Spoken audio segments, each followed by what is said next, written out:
You might have the best team, but a single setting can be the reason between a crushing defeat or a legendary win. And we have several settings available in gameplay. Apart from this, there are two very important things which we will talk about in the end.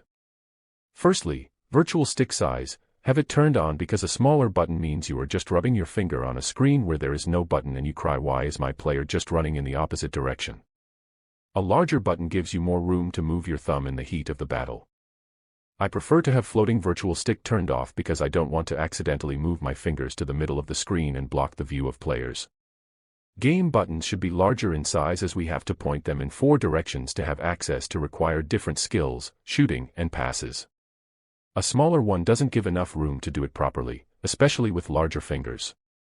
Turn off large button spacing because it takes too much screen of your phone and you can't properly see, especially while attacking from the right wing positions, and you'll lose opportunities or mistimed dribbles and passes. Well, if you turn this on, it'll be like trying to write in your opposite hand. It doesn't work. So don't.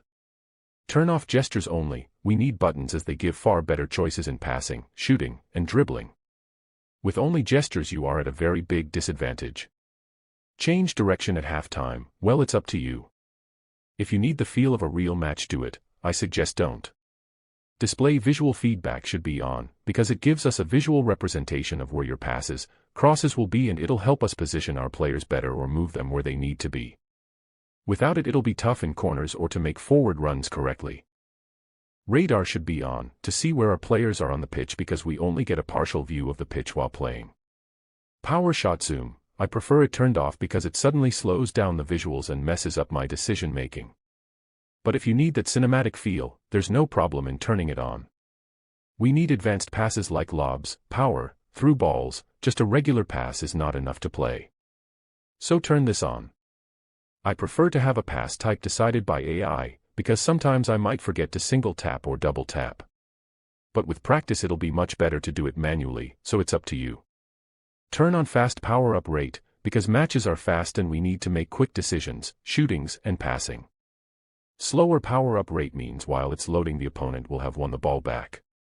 Turn on autoplay, auto-pass, and shoot, because you might experience a net lag or disconnection from matches and you need AI to do its job in those situations. Turn off crossing assistance and let AI control the power, as it does a wonderful job doing so.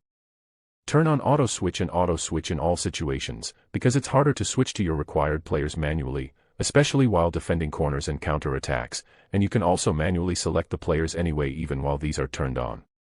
Turn on contextual strafe dribbling. It allows your players to control the ball better and keep it closer to their feet while facing opponents, avoiding giving away the ball carelessly. And the two very important settings I said are: one is frame rate.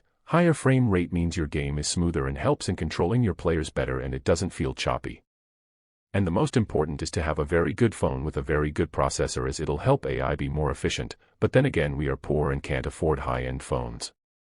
If you liked the video, please subscribe and help me create more content.